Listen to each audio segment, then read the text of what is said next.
ये कहानी उत्तरी अमेरिका की मूल जनजाति की होती है, जहां साल 1719 में एक ऐसा समय था जब इंसान के पास ना तो बंदूक थी ना ही टेक्नोलॉजी थी, लेकिन जब एलियन के पास सब कुछ था फिर भी वो हार गया, क्योंकि इस धरती की मिट्टी में एक जज्बा था जो हर हथियार से बड़ा था। और वो धरती पर सबसे ताकतवर इंसान बनने आया था, लेकिन उसे नहीं पता था कि इंसान की सबसे खतरनाक होती है उसकी ताकत, उसका दिमाग, उसका जज्बा। एक लड़की जो अपने पैरों पे खड़े होना चाहती है, वो शिकारी बनना चाहती है, उसने शिकार करना सीखा और कैसे उस शिकारी को उसने मात दी। और न ही वो दिखता था न ही वो आवाज करता था, बस आता था और शिकार करके चला जाता था। लेकिन इस बार उसका शिकार तैयार था, नाम था नेहरू, और उसने कैसे इस शिकारी को मात दी। तो चलिए मूवी को स्टार्ट करते हैं बिना देरी किए हुए। कहानी की शुरुआत में हमें नेहरू नाम की लड़की को दिखाया जाता है जो कुछ शिकार करने के लिए जंगल में आई होती है। यहाँ पर उसका कुत्ता जिसका नाम सैरू होता है वो भी यहाँ पर आया हुआ होता है। दरअसल में खाने की तलाश में यहाँ पर आते हैं और इन्हें कुछ जानवर दिखाई देता है कि उन लोगों का हमें शिकार करना है, तभी वे उसके पीछे भागते हैं। दरअसल में ये दोनों ही उसका शिकार करने लगते हैं, लेकिन गलती से यहाँ पर सैरू का पैर फंस जाता है जो एक जाल में फंस जाता है जिससे उसे बहुत पेन हो रहा था। लेकिन तभी वह नेहरू उसे निकाल देती है और मरहम लगा देती है उसके पैर पर। तभी वह देखता है कि यह किसी इंसानी का काम है, ये हमारे कबीले का नहीं है। अब वह देखती है कि वो शिकार इनका जा चुका होता है। तभी उसे आसमान में एक एलियन दिखाई देता है। वो अपने भाई को बताती है, क्या भाई थॉम्बी तूने ये देखा? लेकिन उसे नहीं पता, उसे वो दिखाई नहीं दिया, लेकिन वो उसकी बातों में सच्चाई नहीं मानता। शायद ये तुम्हारा वहम है, ये कोई चील होगा, कोई जानवर होगा जो उड़ के गया है। लेकिन नेहरू इस बात से सहमत नहीं होती है। वो बताती है कि मैंने उसे देखा है, वो एक स्पेस की तरह है जो ऊपर की ओर उड़ता है, जो चमकीली निगाहों से देख रहा है। अब वह अपने घर पर आ जाती है। दरअसल में उसकी मॉम कहती है कि तुम शिकार करना छोड़ दो, क्योंकि मुझे पता है कि तुम एक बेहतर शिकारी हो, लेकिन अब ये तुम्हें छोड़ देना चाहिए। अब तुम घर के रसोई में काम करो, तुम वो अच्छा खाना बना लोगी, मुझे यकीन है। लेकिन नेहरू जो एक अच्छा शिकारी बनना चाहती है वो कभी भी पीछे नहीं हटना चाहती है। थॉम्बी भी उसको यही बात समझाता है, लेकिन नेहरू किसी की बात नहीं मानना चाहती, क्योंकि वो अपने पैरों पे खुद खड़ा होना चाहती है। वो अपने आप से लड़ना चाहती है कि शायद वह उसकी जिंदगी में कोई कमी ना हो। अब वह उसे बोल देते हैं कि जाओ तुम्हें एक जड़ी बूटी लेके आनी है। वो यहाँ पर आ जाती है उस जड़ी बूटी को लेने के लिए, ताकि वह लोगों को मरहम पट्टी लगा सके, क्योंकि यह मेडिसिन लेने के लिए यहाँ पर आती है। दरअसल में इसकी मॉम और यहाँ पर नेहरू मेडिसिन होते हैं, जो डॉक्टर होते हैं जो लोगों का इलाज करते हैं। अब यहाँ पर दो जंगलों में कुछ लोग इन्हें दिखाई देते हैं जो शिकार करने के लिए आ जाते हैं। दरअसल में पता चलता है कि जंगल में शेर आया हुआ होता है। तभी वहाँ पर नेहरू आ जाती है। नेहरू कहती है, अगर तुम्हारे दोस्त को वो उठाकर ले गए हैं तो मैं तुम्हारे दोस्त को ठीक कर सकती हूँ, तुम्हें एक डॉक्टर की आवश्यकता होगी। और वो उसे अपने साथ आने देते हैं। अब वह उसे शेर को ढूंढने के लिए यहाँ पर आ जाते हैं, लेकिन इन्हें कुछ आहटें सुनाई देती है। वह कहते हैं कि हमें चौकन्ना रहना होगा। लेकिन तभी वहाँ पर नेहरू कहती है, ये कोई आम इंसान नहीं है, ये सबसे बड़ा तरह का होता है। यहाँ पर उसका दोस्त मिल जाता है, उसे मरहम पट्टी लगाता है। तभी उसके शरीर से खून बहुत बह रहा होता है। तभी नेहरू उसे वो जड़ी बूटी दे देती है, शायद उसको ठंड लगे और उसका खून जम जाए ताकि उसका खून न निकले।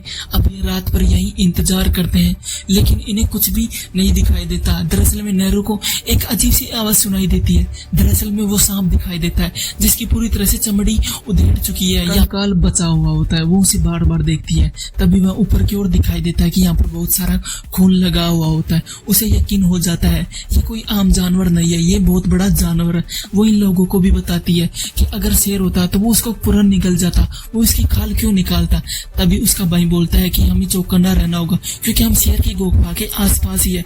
हमें इस बात से डरना नहीं चाहिए, क्योंकि हमें एक भी भूल हो गई तो हमारी जान जा सकती है। अब यहाँ पर ये सभी चौकन्ने हो जाते हैं। दरअसल में नेहरू को और ये सभी ऊपर की ओर बैठ जाते हैं। दरअसल में उसका इंतजार कर ही रहे होते हैं।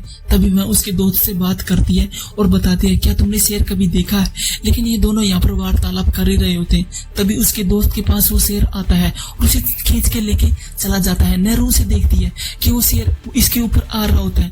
दरअसल वो नेहरू को भी मारने के लिए ऊपर की ओर चढ़ता है। वो उसकी ओर भाला फेंकती है, लेकिन भाला उससे कामयाब नहीं होता है। वह फिर से उसे भाला देखने की कोशिश करती है, वह पीछे गिर जाती है। तभी वह भाले से उसकी जान ले लेती है और नेहरू भी नीचे की ओर गिर जाती है। शेर मर चुका होता है। दिखाया जाता है थॉम्बी उस शेर को अपने गले में लटकाकर यहाँ पर लेकर आया हुआ होता है। ये सभी चौकन्ने हो जाते हैं। उन्हें ये नहीं एहसास हो रहा होता है कि तुम भी, हमारा बेटा भी ऐसा जज्बा कर सकता है। दरअसल में उसे कबीले का उत्तराधिकारी बना दिया जाता है, जो यहाँ पर सभी फैसले लेगा। तभी वह उसी बहन को समझाता है कि तुम्हें ये शिकार कर देना छोड़ देना चाहिए, तुम्हें उस ओर नहीं जाना चाहिए, क्योंकि वहाँ पर बहुत बड़ा जानवर है। लेकिन वो उसकी बात नहीं मानती। क्या तुम इसलिए मेरी बात मनवाना चाहते हो कि तुम अब उत्तराधिकारी बन गए हो? वो अपने रास्ता खुद चुनती है। अब वो उस जगह पर जाना चाहते हैं जहाँ पर वह पैराडीटर का खून देखती है। उसे लग जाता है कि ये यही इलाका है, मुझे चौकन्ना रहना चाहिए। उसका पैर भी उसे दिखाई देता है। वह लकड़ी से नापती है कि इतना बड़ा पैर कोई आम जानवर नहीं है, ये बहुत बड़ा जानवर है। पैराडीटर को दिखाया जाता है, जो चूहे और एक भेड़िए को दिखाया जाता है जो इन लोगों का पीछा कर रहा होता है। पैराडीटर अपने मास्क से इन लोगों को देख लेता है और वह उस भेड़िए का शिकार कर लेता है। भेड़िया मर जाता है और भेड़िए का नाड़ काटकर अपने पास लेकर चला जाता है। दरअसल में वो उससे अलग कर देता है। वहीं दूसरी ओर हमें दिखाया जाता है नेहरू कुछ यहाँ पर प्रैक्टिस कर रही होती है, जो एक बेहतरीन शिकारी बन सके। यहाँ पर वह बार बार प्रयास करती है और अभ्यास करने में सक्षम हो जाती है। वहीं दूसरी ओर पैराडीटर को दिखाया जाता है, जो उस भेड़िया के खाल को जला देता है और उस पर तेजाब डालकर अपने पास रख लेता है, जो एक गिफ्ट की तरह रख लेता है। शायद ये किसी को भेंट करने वाला है। अब हमें पैराडीटर को दिखाया जाता है, जो भयानक रास्ता उसका रूप होता है। वहीं दूसरी ओर नेहरू अब उस स्थान पर आ जाती है जो मर चुके हैं। उनको यह आत्मा को शांति के लिए यहाँ पर प्रे भी करती है और आगे फिर से बढ़ने लगती है। तभी वह जा रही होती है, वह एक दलदल में फंस जाती है, लेकिन किसी तरह वह बाहर निकलना चाहती है। वहीं पीछे से पैराडीटर को दिखाया जाता है, जो इसका बार बार देखने का प्रयास करता है, पीछा कर रहा होता है। उसे एहसास हो गया होता है कि वो यहीं पर आ रहा होता है। वह बार बार निरंतर प्रयास करती है निकलने का, लेकिन वह उसका जाल नहीं फंसता। अंत में वह उसे फेंकती है और वह उसे लग जाता है। दरअसल में वह जाल उसके आंट में फंस जाता है और बाहर आ जाती है और एक चैन की सांस लेती है और वो यहाँ से निकलने में सक्षम हो जाती है। दरअसल में वो तभी उसे आवाज सुनाई देती है। एक भालू जो भेड़िए को पूरी तरह से निगल रहा होता है, उसे खा रहा होता है। वह उसे बचाने की कोशिश करती है। वह उसे एक तीर मारती है, लेकिन तीर की उसकी तार टूट जाती है और तार टूटने से पहले वह भालू उसे देख लेता है, उसकी गंध महसूस कर लेता है। वह उसे मारने के लिए ऊपर चढ़ता है, लेकिन यहाँ पर शहरी उसका ध्यान भटकाने के लिए नीचे चला जाता है। यही मौका देखकर शहरी यहाँ पर नीचे की ओर जाता है और नेहरू वहीं पर भाग जाती है। नेहरू भागने की कोशिश करती है, तभी वहां पर दिखाई देता है कि नेहरू यहाँ से जा चुकी होती है। वह पानी के अंदर जाती है, तभी वहां पर भालू उसे देख लेता है और वह एक झाड़ में फंस जाती है। झाड़ में फंसने के बाद वहां पर भालू उसे बार बार अटैक करता है, लेकिन वह तब तक उस पर हथियार नहीं डाल सकता, तब तक वह झाड़ से नहीं निकल सकती। वहीं दूसरी ओर पैराडीटर अब उसके पास आ जाता है और इन दोनों की यहाँ पर एक दूसरे पे फाइट होने लगती है। पैराडीटर उसे अपने ऊपर उठा लेता है और उसके दो हिस्से कर देता है। पैराडीटर वहां पर पहली बार दिखाई देता है, जो उसके ऊपर खून लगा हुआ होता है वो उसे दिखाई देता है। वहीं पैराडीटर उसे अपने मास्क से स्कैन कर लेता है कि वह उसी तरफ जा रही होती है। वह तैरते तैरते नदी की ओर एक टापू में आ जाती है। वो दिखाई देता है कि मेरा शहरी भी अब यहाँ से जा चुका होता है। वो उसे बार बार मिस कर रही होती है, लेकिन वह उसे नहीं दिखाई देता। वहीं दूसरी ओर यहाँ पर थाम्बे के कबीले वाले यहाँ पर आ जाते हैं और बताते हैं तुमने हमारे भाई को देखा है, लेकिन वह बताते हैं कि मैंने तुम्हारे भाई को नहीं देखा। वो बताते हैं कि मैंने पैराडीटर देखा। क्या तुमने देखा है? वो बहुत बड़ा जानवर है, वो लोगों को मार रहा होता है, न तो दिखाई देता है। इतना कहकर ये जा रही होती है, तभी इन पर हमला कर देते हैं। दरअसल में कबीले वाले उसे बंदी बना लेते हैं। पैराडीटर यहाँ पर आ जाता है और इन लोगों को स्कैन कर लेता है। दरअसल में पैराडीटर की आवाज देखकर यहाँ पर नेहरू समझ जाती है कि वो यहाँ पर आ रहा होता है। दरअसल में यहाँ पर वो सभी इसे देखने की कोशिश करते हैं। पैराडीटर के पास एक व्यक्ति जाता है।